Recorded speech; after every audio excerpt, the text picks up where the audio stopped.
게스트가 묻고 진행자가 답하는 역시나 박정호 시간입니다. 오늘도 저 아나운서 오승훈이 질문하고 박정호 교수가 답하겠습니다. 교수님 안녕하세요. 예, 안녕하세요. 예, 오늘은 미국의 우주 정책 그건 어떻게 변해왔는지 설명해 주신다고요? 예, 맞습니다. 예, 그런데 이 시점에 우리가 지난주에 이어서 네. 우주를 계속 살펴봐야 되는 이유를 여쭤본다면 뭐라고 답해 주실까요?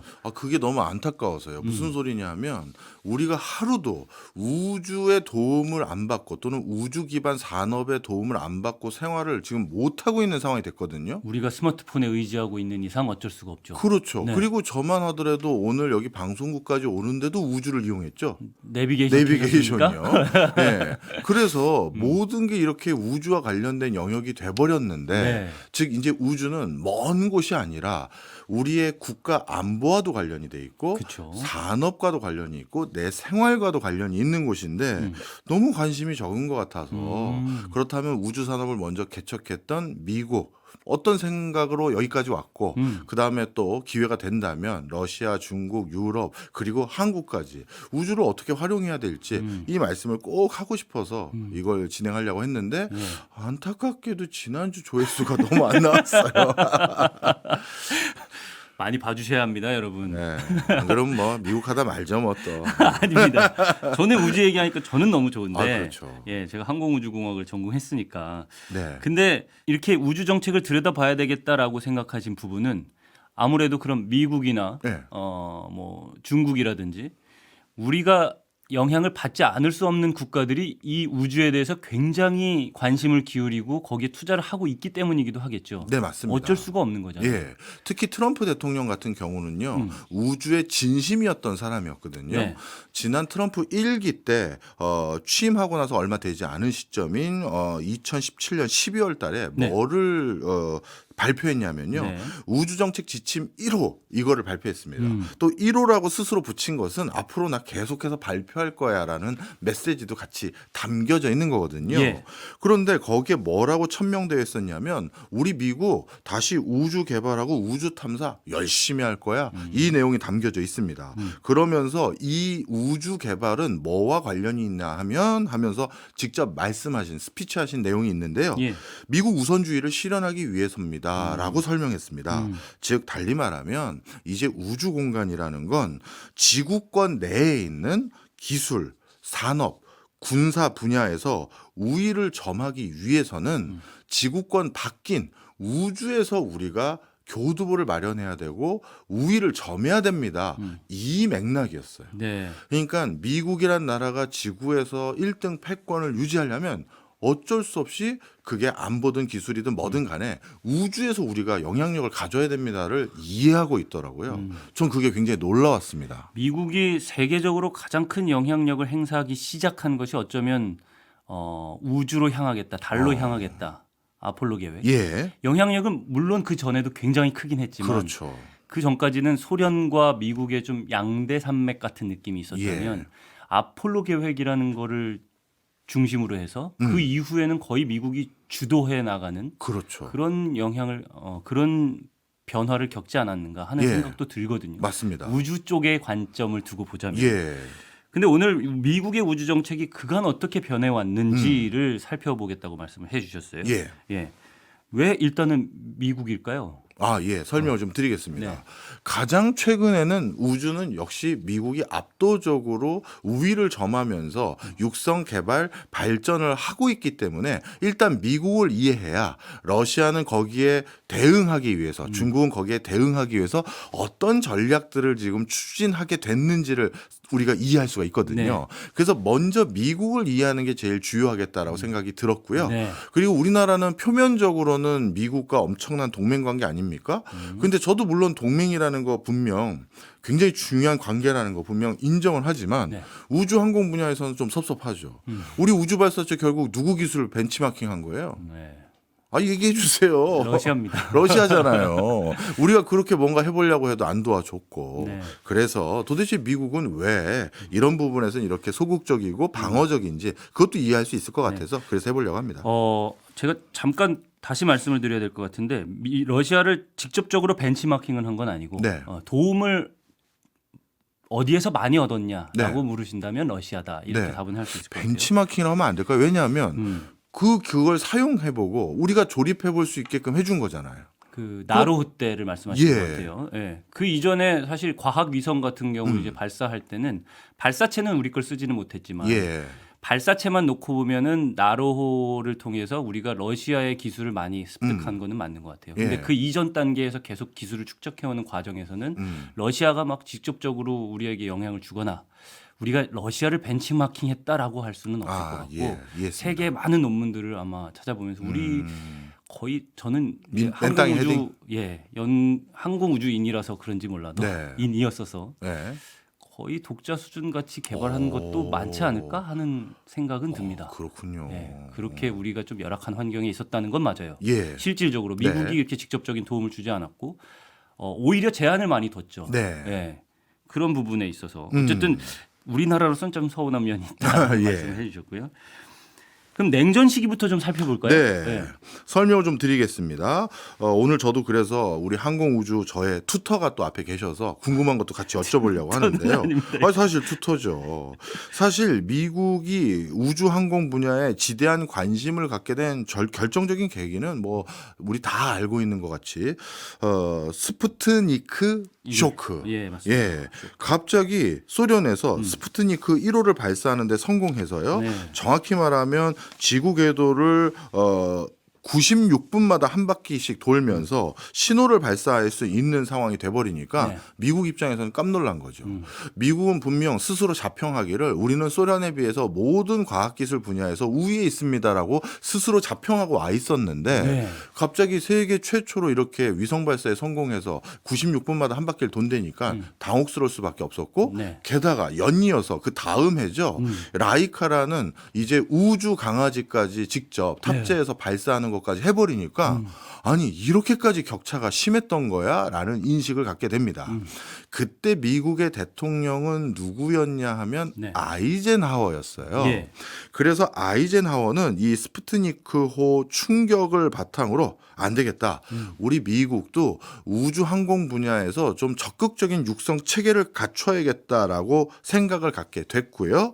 그래서 그 당시까지만 하더라도 아이젠하워 때만 하더라도 여러 부서에 흩어져 있던 항공 부서 또는 우주 관련한 연구 부서들을 전부 취합을 합니다. 네. 전부 취합을 해서 뭘 만들었느냐? 우리가 나사로 잘 알려진 국가항공우주국을 창설한 게 바로 아이젠하워 대통령 시절입니다. 그렇군요.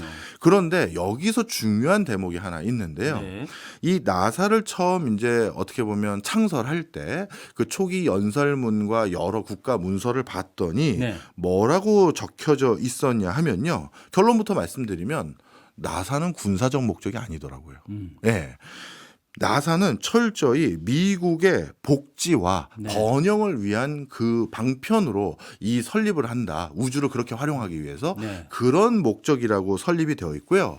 오히려 나사 설립의 한 해 전에 뭘 먼저 설립했냐면 분명 제 생각에는 스푸트니크 쇼크라고 한다면 냉전 시대니까 우주의 군사적 활용에 나사의 방점을 찍을 줄 알았는데 나사는 평화적 목적이고 다른 걸 하나 한 해 전에 먼저 만들었는데 우리 달파로 유명하죠. 예. 미국의 방위 고등 연구 계획국의 전신에 해당되는 고등 연구 계획국을 한 해 전에 먼저 설립합니다.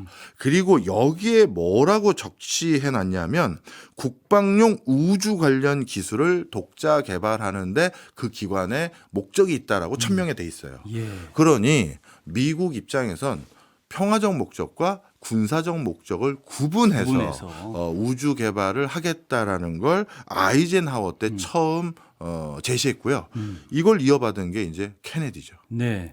근데 사실 우주 연구라는 게 말씀하신 대로 국방과 관련된 연구가 있을 거고 그다음에 생명이나 뭐 아니면 우리 인류가 살아가는 데 있어서 도움이 되는 네. 편리 그런 부분에 있어서의 연구들이 있을 텐데 우주 정거장 가면은 네. 우주 환경에서 생물을 키운다든지 뭐 거기서 제약 실험. 기술을, 실험을 한다든지 이런 것들 하잖아요. 예. 그러니까 환경이 다른 곳에서 어떤 물질이 만들어지고 물질이 어떻게 변화를 이뤄내는지 같은 것들을 연구하는 게 거의 주된 거였어요. 나사의 연구 중에. 네. 그걸 위해서 발사체도 개발해야 돼요. 예. 사실은 뭐 우리도 그렇게 많이 생각을 하고 네. 있었는데 저는 오늘 국방용과 이 우리 인류의 편의를 위한 네. 연구가 아예 구분돼서 시작이 됐다라는 부분을 말씀해 주시니까 네. 그게 재밌네요. 아, 예. 네. 이렇게 해서 아이젠하워는 어떻게 보면 미국의 우주 항공 산업을 육성하기 위한 시스템과 체제를 만든 사람이 아이젠하워라면 네.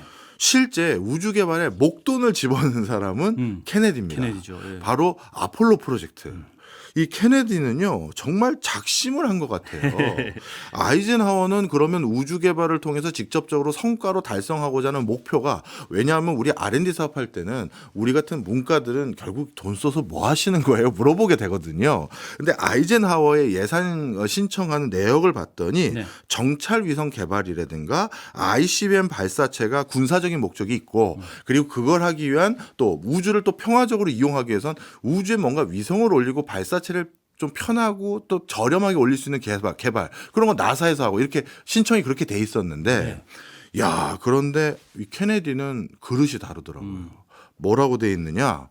달에 가야겠습니다. 이건 수준이 다른 거잖아요. 그래서 적외도 위성 정도를 활용하는 게 아이젠하워의 목표였다면 네. 심우주라고 합니까? 이제 멀리 가겠다가 케네디인데 케네디는 왜 이런 거에 관심이 있었을까요? 관심이 원래부터 있었는지는 모르겠고요. 예. 시대상이죠. 아까 말씀하신 스푸트니크 쇼크가 있었잖아요. 예. 그러니까 그 이전에 미국이 먼저 원자폭탄을 개발해냈잖아요. 네. 네, 그래서 세계 대전을 아예 바꿨고, 그래서 미국이 어쨌든 세계의 기술을 주도하고 있고 가장 우수한 기술을 가지고 있다고 생각했는데 네. 우주 궤도를 가장 먼저 돈 인공위성 스푸트니크가 러시아가 먼저 성공, 소련이었죠. 그다음에 말씀하셨던 라이카, 네. 생명체가 지구 궤도를 도는 네. 우주권을 이렇게 돌아다니는 그런 것들도 처음 성공한 게 소련이었고, 예. 게다가 유리 가가린이라는 그렇죠. 말 이 사람 기억하죠. 기억하시죠? 예. 네. 최초의 유인 우주 비행을 성공한 겁니다. 지구 한 바퀴 궤도를 돌았어요. 예. 근데 그 20일 뒤에 미국이 머큐리 프로젝트라고 이미 하고 있었어요.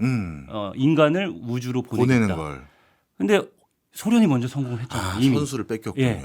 그래서 20일 뒤에 우리는 그래도 계획이 있으니까 발사를 하겠다라고 했는데 한 바퀴를 못 돌았어요. 아이고. 소련은 이미 성공을 했는데 예. 우리는 못한 거예요. 네. 그러니까 충격에 빠진 거죠. 그 상황에서 모든 걸 다 뺏겼으니까 타이틀을. 한 가지밖에 안 남잖아요. 이제. 센 거 하나를 터뜨려야 된다. 우리는. 센 거. 네. 그래서 두 바퀴로는 안 되는구나. 네, 뭐두 바퀴 돈이 뭐니 해도 다 최초의 인공위성, 네. 최초의 생명체, 우주 생명체, 최초의 우주 유인, 우주인 모두 뺏겼으니까. 예. 그럼 우리는 아예 저는 러시아가 접근하지 못할, 근접하지 못할 목표를 세우겠다. 60년대 안에 달로 사람을 보낸다. 이 목표를 그냥 던져버린 거예요. 그렇군요. 예. 달성하는 거는 우리 연구인들이 할 거고, 예. 우리는 목표를 세워서 지원을 최대한 하겠다. 네. 미국은 그만큼 할 수 있는 나라다라는 것을 세계에 천명을 한 거죠. 일단 세워놓고 간다. 네. 예, 그런 목적이었을 겁니다. 지금 말씀 듣고 보니까 이제 확 이해가 되네요. 어떻게 보면 리더십이 해야 될 일 중에 하나가 아주 구체적이고 많은 사람들에게 공감을 이룰 수 있는 목적을 제시해야 되는데 목표를 그걸 한 것 같고요. 네. 실제 말씀 듣고 보니까 그 60년대 말에 우린 달에 사람 보냅니다 제시를 해놓고 묻지마 투자에 가까운 엄청난 투자를 했더라고요. 네, 맞아요. 제가 이번에 방송 준비하면서 그 당시 통계들을 하나 들춰봤는데요. 야, 진짜 깜짝 놀란 게 네. 60년대에는요. 미국에서 가장 각광받았던 1등 산업은 네. 비중이 가장 큰 산업은 자동차 산업이었고 네. 2등이 우주 산업이었고 3등이 철강업이었어요. 네. 그래서 이게 어떻게 이럴 수가 있지 해서 봤더니 예. 일단 나사 내부 직원만 3만 4천 명이고요. 외부 직원이 37만 5천 명이었고 우주 산업에 종사하는 종업원 숫자만 70만 명. 네. 그리고 우주 관련 기업이 당시 2만 개. 그리고 직접 발사체에 참여했던 제조업체가 3,000개, 그리고 대학교 200군데의 대학 내 연구소가 참여했다고 하고, 그래서 그 당시 쏟아부은 예산도 살펴봤더니 예. 13년 동안 250억 달러가 미국 의회에 보고된 금액이더라고요. 이게 250억 달러면 아폴로 계획에만 맞습니다. 투자된 금액일 네. 거예요, 아마. 네, 맞아요. 네. 그래서 아폴로 프로젝트, 달에 사람 보내는 게 아폴로 프로젝트였으니까요. 맞습니다. 그래서 아폴로 계획에만 250억 달러 투자했는데 이 예산이 어느 정도인가 봤더니 네. 1963년부터 1970년 사이에 미국의 연평균 GDP가 8천억 달러예요. 네. 그러면 8천억 달러인 나라에서 250억 달러를 한 프로젝트에 쏟아부었다는 건 엄청난 거고요. 가장 많이 쏟아부었을 때가 1966년이었는데 예. 미국 연방 예산의 4.5% 가까이를 나사에 쏟았어요. 예. 야, 이거 진짜 상상을 초월하는 금액이었어요. 예. 나사에 쏟은 게 아니고 아폴로 계획에만 쏟은 거잖아요. 나사에 이제 배정을 했으니 나사가 뭐 딴 일 했겠습니까? 제가 찾아본 거는 아폴로 계획에만 당시 미국 예산에 네. 예산이 아니고 GDP에 GDP에 예, 0.75%라고 하더라고요. 이야, 어마어마하네요. 그리고 네. 대한민국 GDP의 당시로 네. 따지면 2배. 대한민국 GDP 2배요. GDP의 2배. 예산도 아니고. 그거를 아폴로 계획 하나에 투자를 했다고. 그러니까요. 예. 그러니까 어마어마한 투자를 한 거죠. 그래서 결국 69년이라는 데드라인에 성공한 거 맞죠? 아닙니다. 아니에요? 예. 70년대를 70년대를 넘어갔어요. 아, 그래요. 예, 70년대 초반에 이제 69년부터 들어가기는 시작했는데 네. 달에. 그래서 6차례에 걸쳐서 인간이 발을 디뎠으니까 60년대 후반에 들어가긴 했네요. 아폴로 11호가 11호가 69년 맞죠? 예, 69년입니다. 닐 암스트롱. 네, 네. 맞습니다. 그래서 한 번이 아니라 그 뒤로 몇 번 더 갔었죠? 6번 달에 착륙한 걸로 기억이 납니다. 그래서 제가 찾아본 바로는 72년도에 아폴로 17호가 마지막에 달에 착륙을 했고 네. 그게 끝이라고 들었는데 네네. 계획은 20호까지 올리는 게 계획에 포함되어 있었다고 하더라고요. 그렇군요. 네. 네. 그런데 궁금해서요. 네네. 달에 가서 뭐 합니까? 진짜 궁금했어요. 그렇군요. 뭐 이렇게 한번 중력이 적은 6분의 1이니까 네. 아마 높이 점프도 뛰어보고 네. 그런 것만 하다 오지 않을까 싶은데 네. 이게 사실은 돈으로 환산할 수 없는 효과들이 있어요. 월석과 월토를 직접 채취해 왔고요. 예. 그게 채취한 양이 85kg이래요. 네. 그거를 지구로 가져온 거죠. 네. 가져오면 뭐 하냐 그거 가지고 전시해 놓냐 이렇게 생각하실 수 있을 텐데 달에 매장돼 있는 자원이라든지 아니면은 달의 생성 연도를 추정하는 뭐 과학적인 기술 그런 것들을 이제 연구 자료로 가지고 온 거죠. 예. 그게 그 당시에는 그게 어떤 연구 자료 그걸로 뭐 하게 뭐 이런 생각을 했을지 모르겠지만 네. 지금 와서 돌아보니까 중요한 거예요. 달의 자원들을 우리 히토리라든지 헬륨 3라든지 예. 뭐 이런 것들이 있을 거다. 예. 어디에 매장됐는지 찾아내야 한다. 뭐 이런 연구들이 지금 지속되고 있잖아요. 네. 그러니까 그때 이미 그런 기초 자료들을 가져왔던 거죠. 예. 그래서 지금은 어떤 비용으로 환산할 수 없는 엄청난 예, 자원들이 쌓여 있는 거예요. 예. 예, 그때 연구 자원들이. 그리고 또 궁금한 게요. 앞서 저도 이제 이것저것 도대체 뭐 이게 얼마나 돈을 쓴 거야 했다가 아니 어디다 썼어 했다가 보니까 고용 인원도 엄청나고 대학교의 연구소도 200개 가까이 참여하고 진짜 어마어마하던데 네. 죄송한 얘기지만 그냥 우주항공 분야의 석학들만 참여하면 되는 거 아니에요? 이게 왜 이렇게 많이 참여가 돼야 됩니까? 실질적으로 우주선 하나를 만들려면 발사체 하나를 만들려면 예. 거기에 이제 예를 들어 우주선을 생각해 보세요. 원통이잖아요. 예. 원통이면 그걸 정확하게 되게 얇은 판을 음. 이렇게 만들어야 되거든요. 왜냐하면 발사체를 올리려면 무게가 가벼워야 되는데 네. 연료를 적게 쓰려면 연료가 엄청나게 비싸거든요. 예. 그러면 무게를 줄이려면 얇은 판으로 만들어야 되는데 거기에는 재료공학이라든지 기계공학이라든지 이런 예. 것들을 연구하는 사람들뿐만 아니라 그걸 실제로 만들어내는 분들도 또 필요하단 말이죠. 네. 그래서 엔지니어라고 불리는 분들뿐만 아니라 테크니션이라고 불리는 실제 만들어내고 네, 네. 그 기술을 접목해서 실제 모형으로 이렇게 결과물을 내는 그런 분들도 필요하고요. 그러니까 여러 분야의 산업들이 다 필요한 거죠. 그러니까 연료통 하나를 생각하더라도 우리 가스통 하나 네. 예, 그런 걸 만들어내고 거기에 또 밸브 같은 것들을 만들어내는 부품 하나하나가 다 들어가야 되는데 그렇군요. 그거를 연구원들이 다 알아서 만들 수는 없으니까 예. 가스 밸브를 잘 만드는 분들을 또 불러서 네. 그분의 노하우를 얻어서 예. 예, 이 발사체에 가스밸브를 또 만들기도 하고 그분들의 조언이 계속 필요한 거죠. 예. 그러니까 모든 분야의 사람들이 다 다 모여야지 붙어야 되는. 발사체 하나, 인공위성 하나가 만들어지는 겁니다. 네. 그러면 제가 2부 처음 할 때요. 네. 이렇게 엄청난 돈을 쏟아부은 아폴로 프로젝트 결국 그냥 소련에 앞서서 달 먼저 우리 보냈다 해서 사진 찍고 온 그 정치적인 목적 말고 과학기술과 산업 발전에 네. 실제 이게 잘한 투자였는지 여쭤보겠습니다. 예, 제가 대답을 잘할 수 있을지 모르겠지만 예. 오늘 역할이 바뀐 것 같은데요? 아이 멘토가 있는데 여쭤볼 건 물어봐요. 알겠습니다. 저희는 그러면 2부에서 다시 찾아뵙겠습니다. 오늘은 미국의 우주 정책이 어떻게 변해왔는지 이 주제로 설명을 해주신다고 해서 제가 얘기를 나누다가 근데 그러서는 안 될 것 같아요. 제가 더 많이 얘기하는 것 같아서 지금 그러니까요. 주객 전도가 됐습니다. 오늘은 MBC를 대표하는 우주항공인 오승은 아나운서와 함께하고 계십니다. 자, 그래서 예. 진짜 이 아폴로 프로젝트에 네. 국비를 세금을 엄청 쓴 거잖아요. 예, 아까 말씀하셨던 네. 254억 예. 이 정도. 잘한 겁니까? 지금 돌아보면 저는 잘했다는 생각이 들어요. 예, 왜죠? 예. 사실 그때 말이죠. 네. 달에 우주선을 보내려면 통신을 해야 되잖아요. 예. 그럼 우주를 잘 가고 있는지도 파악해야 되고 우주를 돌고 있는지 그쪽에서 뭐 지구 응답하라. 예. 나는 달에 도착했다. 이 메시지를 보내오는 걸 여기서 받아야 되잖아요. 예. 그래서 실질적으로 달에 레이더 반사경도 설치를 하고 통신 장비를 위해 설치도 해놓고 예. 물론 지금까지 돌아가는지는 예, 모르겠지만 예. 아마 안 돌겠지만 달과 지구의 거리, 달의 궤도 이런 것들 정확하게 측정하는 그 장비들을 거기에 설치를 했어요. 예. 근데 지금까지 그럼 어떤 이점이 있느냐? 그때 개발을 하기 위해서 60년대 안에 달에 사람을 보내야 돼라는 목표 하나를 위해서 예. 계속해서 투자해서 만들어낸 통신 기술, 네. 그 다음에 센서 기술, 예. 뭐 이런 것들은 어마어마한 발전이죠. 그리고 컴퓨터 장비가 필요하잖아요. 예. 일단 쏘아 올린 다음에는 자동으로 거기서 무언가가 이루어져야 될 거고 사람이 계속 컨트롤할 수는 없잖아요. 네.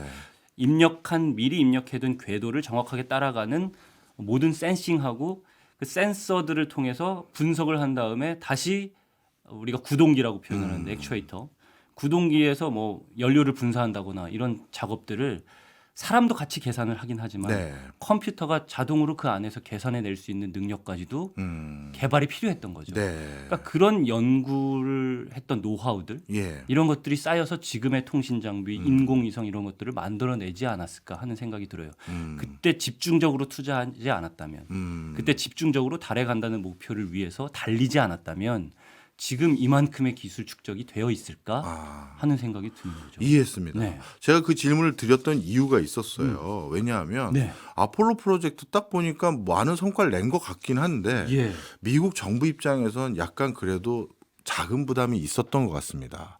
앞서 말씀드린 것처럼 17호까지만 달에 착륙하는 것을 끝으로 네. 18, 19, 20은 계획은 분명히 있었는데 진행을 안 하기로 하고 중도에 드랍이 됩니다. 네. 이 프로젝트가. 예. 그래서 조기 종결이 됐는데요. 이 조기 종결된 이유에 대해서 미국 내에서는 왜 그랬는지 평가를 하느냐, 어떤 이유로 이렇게 됐는지 평가를 어떻게 하는지 살펴봤더니 일단 첫 번째 이유는 당시 너무 막대한 비용이 들어갔던 프로젝트였다. 예. 이걸 꼽더라고요. 그게 또 이 막대한 비용 부담이 갑자기 피부로 확 와닿았던 게 60년대 후반부터 미국이 베트남 전쟁에 엄청난 돈을 쓰기 시작했잖아요. 그렇군요. 그러다 보니 야, 이 아폴로 프로젝트도 돈 많이 들어가는데 전쟁까지 해야 되고 이거 둘 중에 뭐 하나는 접어야겠다 네. 생각을 하게 된 상황이 돼버렸는데요. 그때 마침 그러면 전쟁같이 인류의 해악이 되는 걸 접어야지 왜 아폴로 프로젝트 같은 걸 접습니까? 이 생각이 있을 수 있잖아요. 그런 생각이 주요했으면 좋았을 텐데. 그러니까요. 네. 그런데 그때 어떤 판단을 또 하게 됐냐면요. 점점 미국 국민들이 네. 아폴로 프로젝트에 관심이 줄어들었대요. 이미 성공을 했고 그렇죠. 달에 발을 디딘 걸 6번이나 본다고 생각해보면 그러니까요. 이제 일상처럼 느껴지기 시작하는 예, 거죠. 또 갔어 이 수준이 됐겠죠. 네. 그런데 갈 때마다 나름대로 새로운 미션이 있었는데 예. 우리 국민들은 사실 가시적인 뭔가 큰 변화에 눈에 확 들어와야 그게 인정이 되지. 거기 가서 과학자들이 이번엔 정교한 어떤 실험, 어떤 연구를 수행하는데 이거는 사실 우리가 이해 범주를 벗어나는 것도 있잖아요. 달에 있는 모래를 가져왔다더라고요. 엄청난 그러니까요. 과학적인 자산이래. 예, 그런 거는 이제 와닿지가 않는 거죠. 그렇죠. 그러다 보니 점점 여기 예산을 집행하는 거에 대해서 국민적 호응도 부재하기 시작했고 그것 때문에 의회에 통과되기도 어려워졌다고 하더라고요. 네. 그러다 보니까 국민들의 그 당시 여론이 뭐에 돌았냐면 베트남 전쟁뿐만 아니라 미국이 그때 한참 풍요롭고 전 세계에서 제일 번영을 이뤘던 시점이잖아요. 예. 지금 우리 미국이 이렇게 먼 미래인 우주를 쳐다보고 있을 때가 아니라 우주 탐사보다 빈곤, 인종차별 이런 문제에 더 신경 써야 되는 거 아니냐라는 여론마저도 높아졌다고 합니다. 예.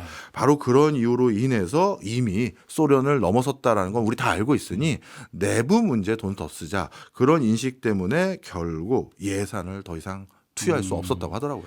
그 우리 허블 망원경 같은 경우에도 네. 처음에는 이제 이게 필요하다라고 해서 쏘기로는 돼 있는데 거기에 계속 예산이 투입돼야 되는 상황에서 네.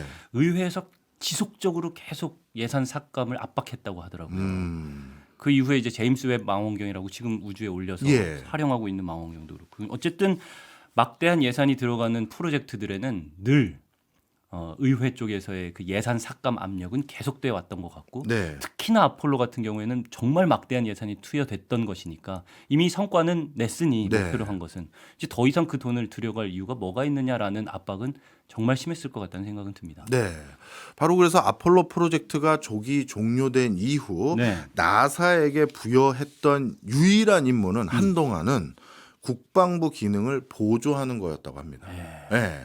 앞서 말씀드린 것처럼 우주 개발은 두 축이 있다고 말씀드렸잖아요. 예. 달파를 중심으로 한 국방 쪽 그리고 민간과 평화적인 목적으로 한 나사. 그런데 평화적인 목적으로는 큰 사진 찍고 왔으니 이제 국방부를 도와 이런 형태로 업무가 국한되기 시작했고요. 그래서 저궤도에서 보다 효율적인 이용을 가능하게 하는 기술 개발이라든가 예. 이런 쪽에 업무를 주면서 국방부의 지지를 같이 얻어서 그걸 통해서 예산에 수령을 할 수 있는 네. 그런 경로로 나사가 한동안 좀 표현이 그렇습니다만 연명해 왔다 해도 과언이 아닌 수준이었다고 하더라고요. 맞아요. 근데 연명이라고 표현해도 맞는 게 계속해서 지속적으로 예산이 삭감되고 조직은 점점 축소되고 네. 사업들은 점점 잘려나갔거든요. 예. 그러니까 뭐 연명이라고 표현해도 뭐 그렇게 과한 표현은 아닌 것 같아요. 예, 다행입니다. 근데- 우주항공인이 섭섭하지 않아서 생각하니까. 저는 오히려 제가 우주항공 쪽 출신이라 그런지 서운해서 더 이런 말을 하는 걸 수도 있고요. 그렇군요. 예. 근데 어쨌든 그 적에도 이런 쪽으로 개발을 돌렸다라는 말씀은 예, 국방 쪽에서는 이제 지구를 관찰하는 게 목적이니까 그렇죠. 높이 달로 보내봐야 무슨 소용이 있겠습니까? 저궤도를 띄워서 가까운 데서 지구 표면 촬영하는 게 더 중요할 테니까 네. 그쪽으로 선회했다는 거는 또 의미가 있는 말씀을 해주신 것 같고요. 네, 그러면 이제 냉전 이후에 예산도 삭감됐는데 예. 그 이후에 미국의 우주 정책은 국방 쪽으로 집중돼서 흘러갔나요? 어떻게 흘러갔나요? 맞습니다. 레이건 대통령 시절에는요, 심지어 어떻게 했냐면 나사가 분명히 존재함에도 불구하고 그리고 달파가 따로 있음에도 불구하고 우주 공간에 대해서 직접적인 연구 개발 목적으로 자금 집행한 것이 소련의 탄도 미사일 공격을 방어하기 위한 전략 방위 구상 네. 이거를 발표하면서 이거를 실행하기 위한 주력 그 공공기관으로 나사를 지정하지 않고요. 신규로 하나 설립을 합니다. 네. 어디다 설립을 하냐면 바로 미 공군 산하에 우주사령부를 창설을 해버려요. 예. 그러니까 나사를 더욱더 등한시하는 상황이 돼버린 거고요. 그래서 이렇게 다른 부서의 예산이 더 들어가게 만들었고 그래서 심지어 레이건 행정부 말기에는 미 국방 예산 중에서 우주 관련한 예산이 네. 나사 예산 자체를 초과할 수준까지로 바뀌어버렸어요. 네. 아까 말씀하셨지만 달파랑 민간 쪽의 연구를 담당하는 나사랑 합쳐서 이제 나사로 케네디에서 네. 만들었다고 했는데 다시 또 새로운 우주 사령부를 만들어가지고 그렇죠. 국방 예산은 또 그쪽에 훨씬 더 많이 몰아준. 예. 예. 참 나사는 홀대받기 시작했다라고 해도 과언이 아니네요. 거기다가 또 하나 아마 기억하실 것 같은데 우주왕복선 챌린저호 참사. 네. 이것 때문에 국민들에게도 뭔가 이제 그 뭐랄까요 호응을 못 얻게 된 거죠. 인식이 안 좋아졌군요. 예, 그러다 보니까 이제 우주 왕복선을 이용하는 그 상업위성 발사 네. 이런 것도 한동안 금지됐고 그러다 보니 진짜 나사는 점점 더 축소 일로의 기로에 그 접어들게 됐고요.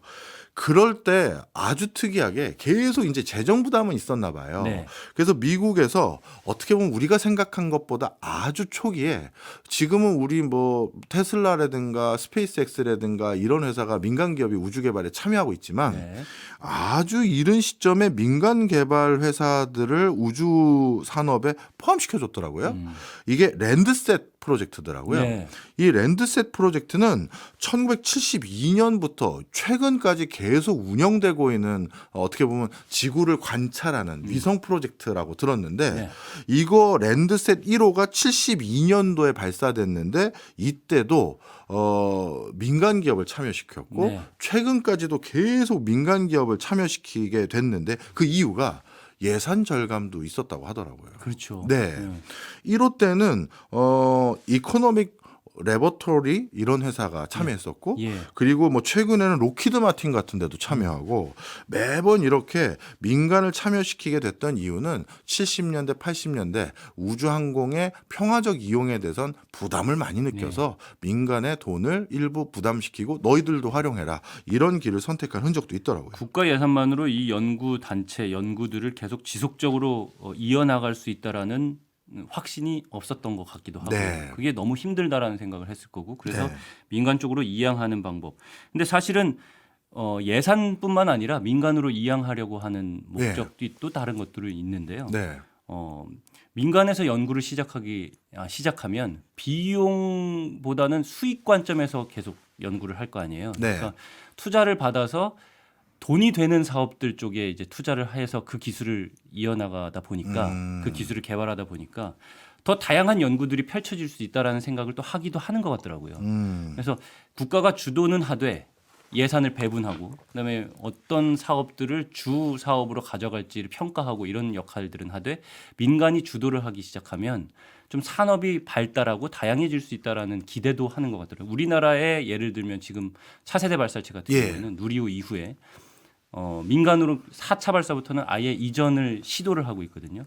그 이유는 뭐냐면 이 우주 산업이 민간 쪽으로 가야 민간이 발달을 해야 우리도 산업으로서의 역할을 할 수 있다라는 생각을 하는 것 같아요. 미국은 70년대면 일찌감치 그런 생각을 그랬군요. 했다라는 생각이 드네요.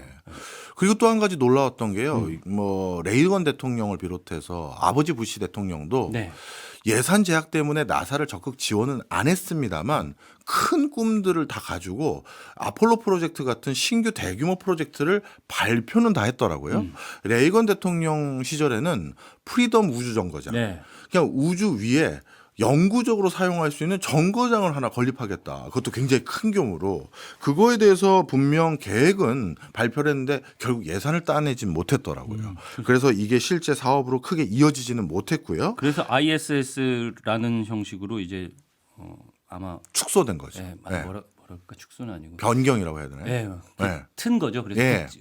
우주를 같이 우주 정거장을 전 세계가 같이 활용하는 소련의 방식으로. 미르인가요? 예. 네. 그래서 그거를 이제 ISS로 발전시키는 방향으로 좀 틀었다고 저는 그렇게 알고 있습니다. 그래서 그 당시에도 그렇게 틀게 됐던 이유가 돈이 없어서 그 다음에 레이건 행정부 이후에 아버지 부시 대통령 네. 이 아버지 부시 대통령도 우주에 대해서 관심이 엄청났더라고요. 이분은 케네디가 달에 보냈으니 예. 나는 화성에 보내겠다. 그래서 이 당시는 화성에 사람을 보낼 계획을 기반으로 해서 우주 탐사 구상이라는 걸 발표를 하고 예. 이걸 단연간 추진할 수 있는 거버넌스 체제까지도 만들어 놨거든요.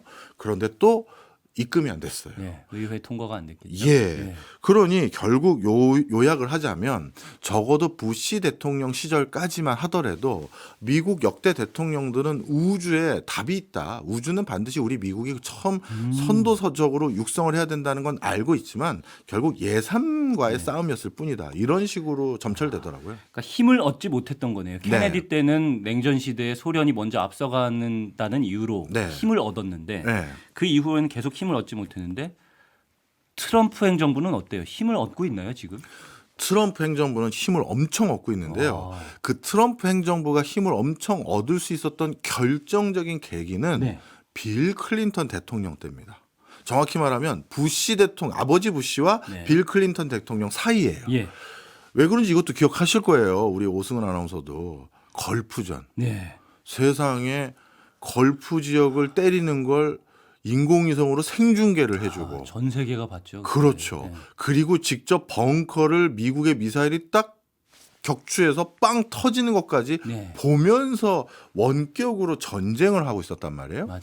그러니 너희들 뭐 하든 우리 손바닥 위에 있어. 음. 그게 가능한 게 야, 우리가 예전부터 추진해왔던 우주 개발 프로젝트 때문에 이게 가능해졌구나. 여기에 모든 국민이 드디어 또 한 번 가시적인 성과를 본 거죠. 예. 그러다 보니까 부시 대통령 말기부터 우주 개발에 대한 국민들의 환호와 열망 그리고 거기에 대한 관심이 고조되기 시작했습니다. 그래서 그 빌 클린턴 시절에는요. 네. 다시 우주 산업이 제2의 붐을 얻게 됐는데요. 그런데 이 빌 클린턴 대통령은 모든 미국 대통령하고는 유일하게 결이 다른 우주 개발 그 방식을 선호합니다. 네. 뭐냐면 진짜 인류 공영의 공공 자원으로 우주를 개발해 보자로 굉장히 많은 것들을 방향타를 바꿔버려요. 그렇군요. 네, 대표적으로 빌 클린턴 대통령 때 추진했던 몇 가지 사업을 제가 찾아봤는데요. 빌 클린턴 대통령은 그 당시 국가 우주 전략이라는 걸 선포하는데 이 국가 우주 전략의 주요 내용이 뭐냐면요. 미국뿐만 아니라 우주 개발에 적극 참여할 수 있는 모든 나라가 공조하고 협력할 수 있는 시스템을 구축하자는 겁니다. 예. 그래서 심지어 어디까지 했었냐면요. 우주에 여러 가지 인공위성 그 뭐랄까 잔재라고 해야 되나요? 예. 잔해. 잔해 음. 이런 것들 제거해야 되고 없애야 또 누가 쓸 거 아니겠습니까? 그래서 그걸 없애기 위한 기술이 미국 말고 다른 위성 올린 몇 나라 있지만 없을 수 있잖아요. 그런 기술을 이전해 주려는 노력도 적극적으로 했었고요. 뿐만 아니라 우주와 관련된 데이터도 어떻게 같이 활용할 수 있는지에 대한 국제법 제정에도 굉장히 관심이 많았습니다. 그렇군요. 그래서 빌 클린턴 같은 경우는 네.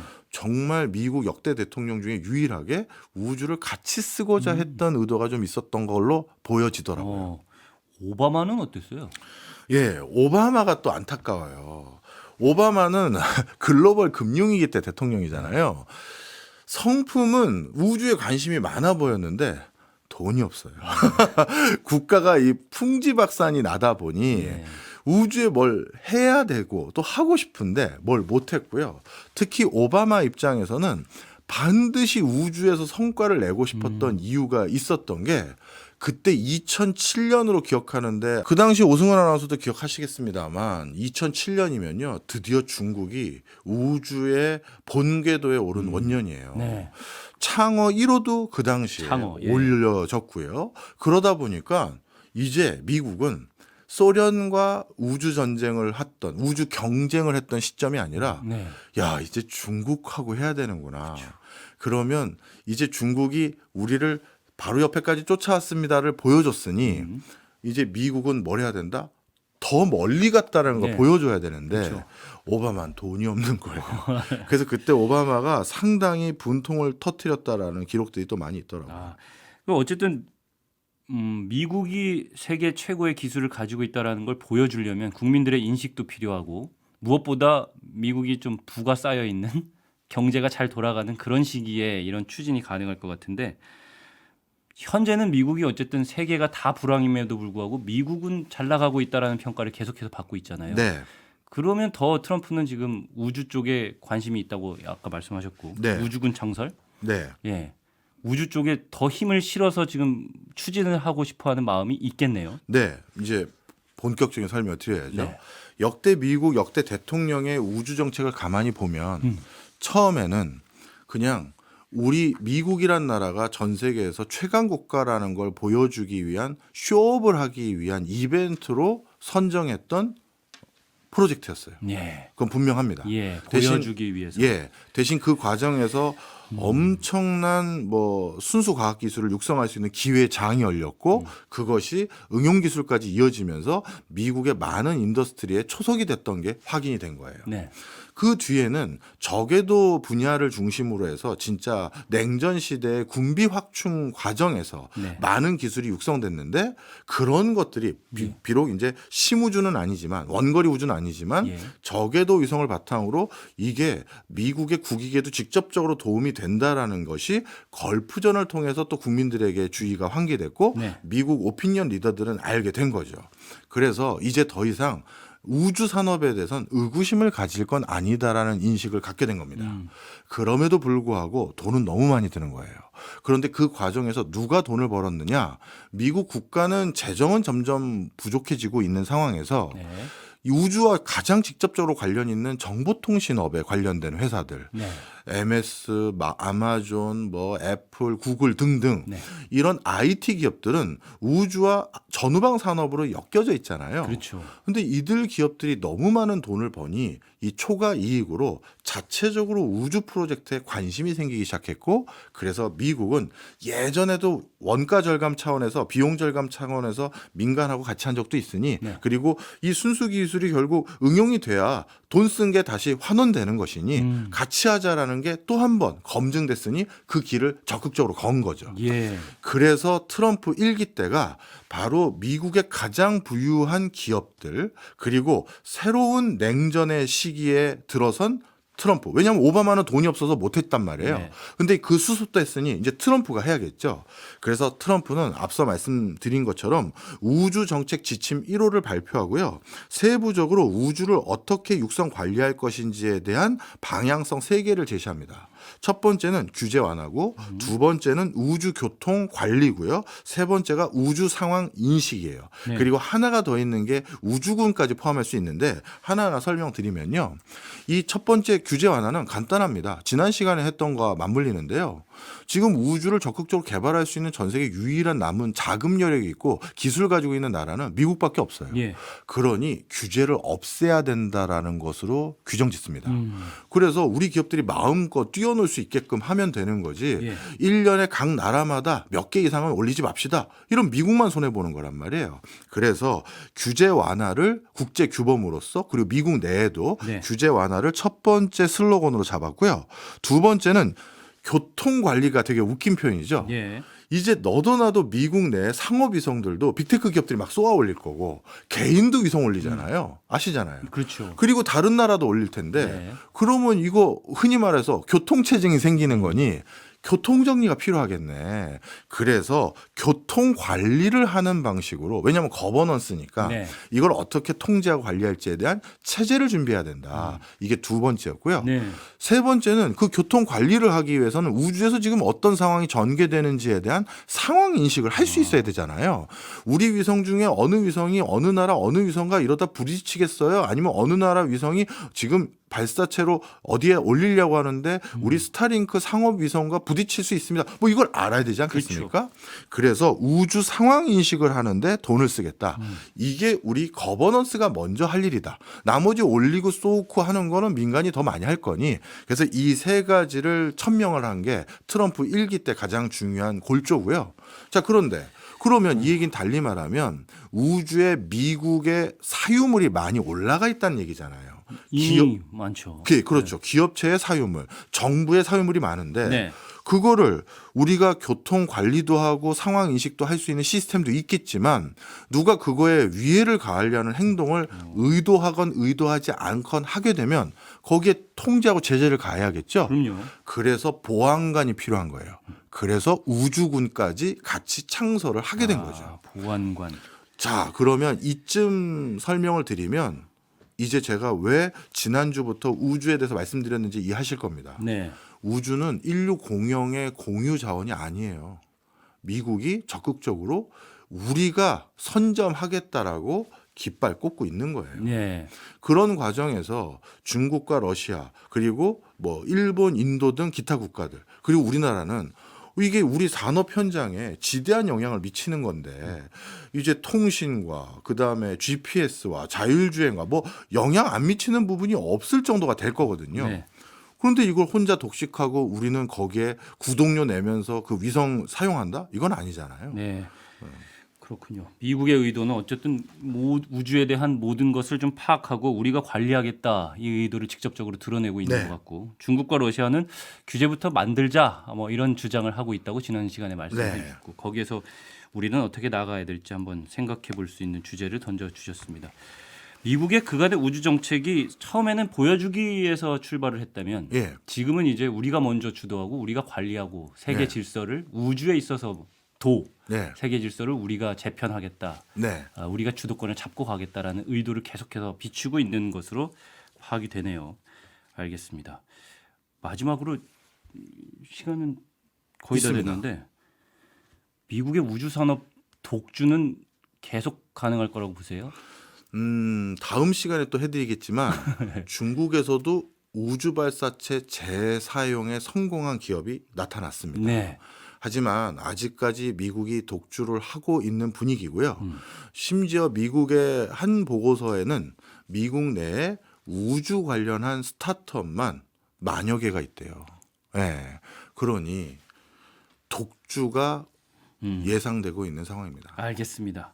미국의 우주 정책의 변화를 통해서 앞으로 우리가 우주를 어떻게 바라봐야 될지 이 부분까지도 생각을 해볼 수 있는 시간이었던 것 같습니다.